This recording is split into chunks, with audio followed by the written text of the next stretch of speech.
Assalamualaikum warahmatullahi wabarakatuh. Jumpa lagi dengan Mas To Teknika. Ini melanjutkan ke part 3, yaitu cara instalasi sistem industrial gas burner otomatis ya.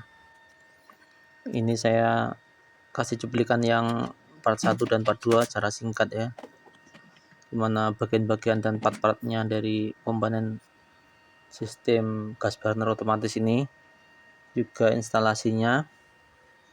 Nanti untuk part 3 ini lanjut ke praktek penyalaannya ya, dan kendala-kendala apa saja yang biasanya ditemui. Jadi mungkin ini yang poin pentingnya ya. Jadi nanti sebelum ditanyakan, kalau ada yang ditanyakan mungkin bisa melihat dulu secara detail. Jadi seperti ini ya. Jadi ini karena ini tidak dipasang di mesin, jadi hanya untuk uji coba. Jadi semuanya berdekatan ya, dari mulai box panel kontrol, box ignition atau box pemantik, modul mantik, kabel-kabelnya juga berdekatan, selang gasnya berdekatan, pemantiknya sampai burnernya juga berdekatan ya, karena ini hanya untuk uji coba. Mau dilihat secara lebih dekat ya, itu jadi susunan atau pemasangan pemantik harus benar-benar pas gitu ya. Karena ini hanya uji coba, maka itu saya kasih kawat dan saya pasang sedemikian rupa ya, di atasnya burner itu pemantiknya. Kalau di mesin kan nggak mungkin seperti itu, karena akan ketatap sama katakanlah panci ataupun dandang ataupun sebagainya ya. Jadi pemantiknya itu nggak bisa nekuk seperti itu, tapi dibuat lurus memanjang. Yaitu teknisi bisa menyesuaikan sendiri seperti apa ya nanti pasnya, sesuaikan dengan mesin yang akan dibuat. Jadi itu burner menyala ya, itu jangan itu otomatis, itu power ya. Ini kita nyalakan, kita coba nyalakan. Dan skenario pertama ini gagal ya, dan saya juga waktu itu agak bingung ya. Nah, kita gimana cara mengeceknya? Mungkin gasnya nggak mengalir, makanya regulator dicek. Kenapa kok gagal menyala burnernya?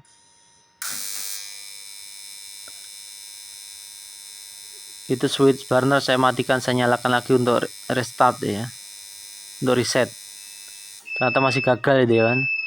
Akhirnya switch burner dan switch power dari PLN saya matikan. Saya cek satu persatu ya, apakah sambungan solenoidnya kurang kencang ya, karena kalau solenoidnya nggak ada arusnya otomatis kan nutup terus itu, karena solenoid berperan sebagai keran gas gitu ya.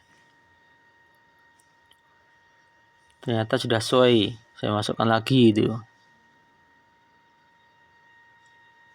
dicek yang lain lagi, kira-kira ada baunya nggak di burnernya. Kalau nggak ada bau berarti tadi itu nggak ada gas yang mengalir.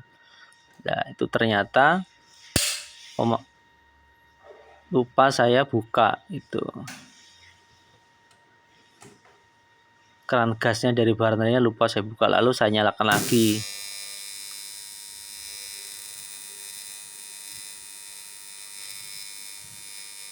Dan akhirnya burnernya berhasil menyala. Burner berhasil menyala dan api mengenai sensor, akhirnya indikator hijau menyala. Indikator hijau menyala itu artinya terjadi pembakaran berhasil. Jadi pembakarannya itu berhasil, penyalaan apinya, sehingga indikator hijau itu menyala. Indikator kuning sebelahnya itu adalah indikator pemantik. Jadi ketika percikan api pemantik pertama itu menyala, lampu indikator kuning itu menyala. Ketika pemantiknya mati, maka lampu indikator kuning mati, dan ketika gagal akan menyala yang alarm. Tapi ketika berhasil, maka indikator hijau lampunya itu menyala. Ini saya timer 10 menit ya. Jadi selama proses mesin nanti sesuai kita program temperaturnya, maka selama 10 menit itu akan menyala terus. Dan burner akan mati hidup, nyala hidup sesuai dengan perintah temperatur kontrol ya. Di situ saya program 130 derajat. Jadi ketika suhu yang diatur itu terpenuhi,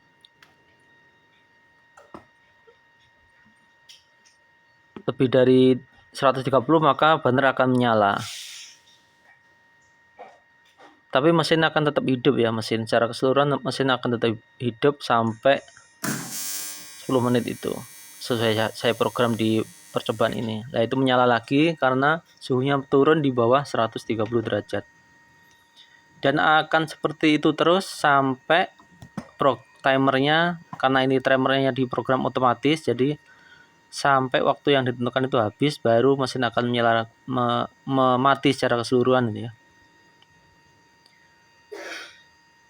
Jadi sistem gas burner otomatis ini bisa dipakai untuk berbagai mesin ya, mesin dodol ya kan. Jadi suhunya itu termokabelnya dipasang di dodolnya, suhunya berapa, ataupun untuk mesin sari kurma, biar kalau direbus selama 8 jam itu di suhu berapa, itu nanti akan tetap burner nyala terus, nyala mati untuk menjaga suhu sampai 8 jam sesuai timer yang ditentukan. Ataupun mesin pengering dan sebagainya. Jadi peletakan termokabel itu menentukan tergantung jenis mesinnya. Jadi kalau mesin pengering berarti termokabelnya itu ditaruh di aliran udara panasnya.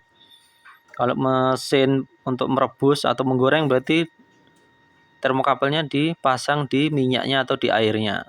Kalau mesin pres karet misal, itu berarti termokabel ditempel di besinya. Jadi besi yang untuk ngepres misal karet dan sebagainya atau ban vulkanisir dan sebagainya itu berarti ditaruh di besinya. Ingin suhu berapa? Termokabelnya nanti teknisi yang akan menentukan masang ya, di mana termokabel itu dipasang gitu kan. Nah, itu skenario terakhir ya. Alarm akan berbunyi ketika gasnya habis atau tertiup angin ya. Ya kita matikan, jadi gasnya itu skenario yang adalah gasnya habis atau tertiup angin, tiba-tiba apinya mati. Itu otomatis akan memulai proses ulang ya, 1 kali. Jadi pemantik akan menyala, tapi setelah nggak ada respon maka alarm akan menyala. Ini menginformasikan pada penjaga mesin untuk mengeceknya. Itu adalah switch power utama dari PLN ya, yang atas. Yang bawah itu adalah switch otomatis ya. Tidak ada switch otomatis. Kalau ke kanan timer, ke tengah itu off, ke kiri itu manual. Berarti timernya nggak berjalan, langsung nyala terus. Itu adalah switch burner. Kalau lurus berarti mati, kalau kanan nyala. Yang terakhir itu adalah switch untuk temperatur kontrol. Ke kanan otomatis, ke tengah atas itu off, ke kiri manual. Ya, untuk yang kanan itu untuk timer. Yang tengah itu burner. Burner hubungannya dengan box pemantik, modul pemantik dan ke burner. Sedangkan yang indikator dulu yang kuning adalah indikator pemantik, tengah hijau indikator nyala api, dan yang sebelah kanan adalah indikator untuk alarm gagal penyalaan. Demikian untuk penjelasan terakhir atau part 3 dari instalasi ini. Semoga bermanfaat.